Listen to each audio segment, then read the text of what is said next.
was in the Scottish Parliament today and I just had a look in the gift shop before I went out, and they've got a special display of children's books, inspirational books. Now I'm all for a good heroics tale. Moral heroes standing up against evil and danger with courage and fortitude. Young people can read about their adventures and be inspired to emulate them. Let's see what books are on display. Women Who Dared. What do we have next? 52 Forgotten Women Who Changed the World. Women in Sport. 3 Cheers for Women. Over 70 inspirational and amazing women. Great Women Who Made History. Goodnight Stories for Rebel Girls. I don't know why rebel girls. Rebel girls, what do they do? Take drugs? Get drunk? Promiscuous sex? I'm not sure why it's rebel girls. But anyway, but next to this was a book of the same style, and I thought that could be the one for boys, maybe? No.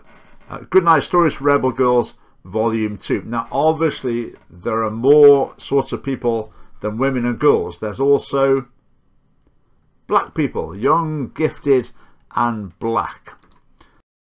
Nelson Mandela biography. There are other biographies as well. They were all women.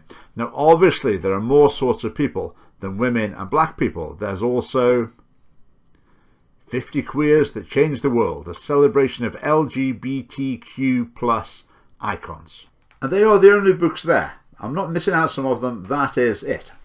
So I went up to the cash desk and I spoke to the lady there and I said, have you got any books about white men? She said, what do you mean? I said, books of stories about heroic white men, the sort of things that would inspire a white boy. She said, what do you mean? I said, look at the children's books. You've got ones for girls, ones for black people, etc. Have you got any for, for a white boy? She said, I see what you mean. I said, is it a rotation system? For example, this month is it female, black, LGBTQ plus. Next month is it white, male, straight books that you're going to have on display. Is that the way it works? No, it's not the way it works. She said, maybe you see all those other books there about politics. Maybe that's the bit for white men. I said, well, it isn't. They're not books about white men. They're books about politics. And anyway, we're talking about the children's books here. And she said, look, she said, if you want to go and leave a comment, go through to the reception in the Parliament and you could fill a form in and tell them what you think.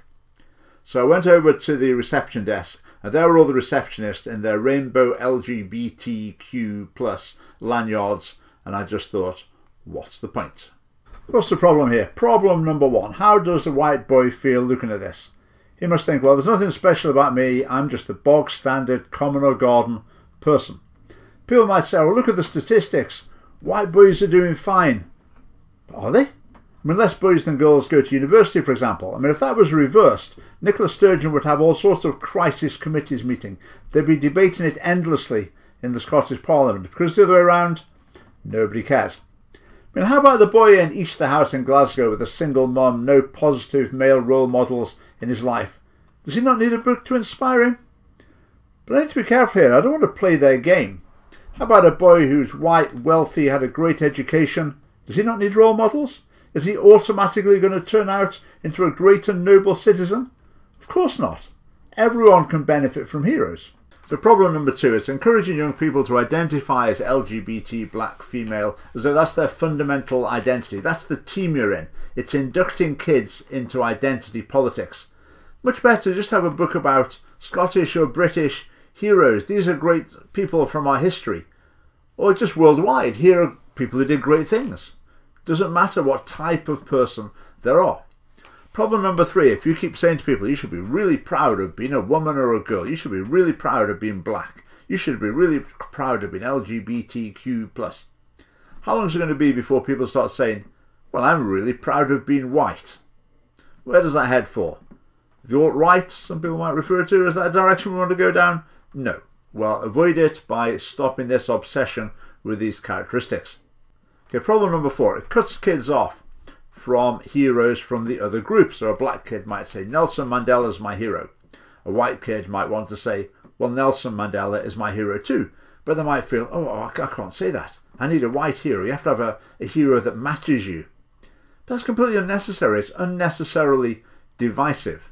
Okay, number 5, female, black, male, white, whatever other race. Okay, they're one type of characteristic. LGBT, that's talking about something different, and they're being lumped together and treated in the same sort of way. There are a lot of moral controversies relating to actions associated with LGBT identity. So what they might effectively be saying here is, here's a book about people who rejected the teachings of the Catholic Church about sexuality. How about the other side of the debate? Is that going to be represented? Well, of course not. We've already established that there's no fairness in this scheme. Now, the bookshop is a microcosm of the Scottish Parliament. When I finished in the bookshop, I thought I'd just nip to the toilet before leaving. For a moment, the thought crossed my mind, do they have men's toilets here even? I wasn't sure. I went to check. Actually, they do. But for how long? That's anyone's guess.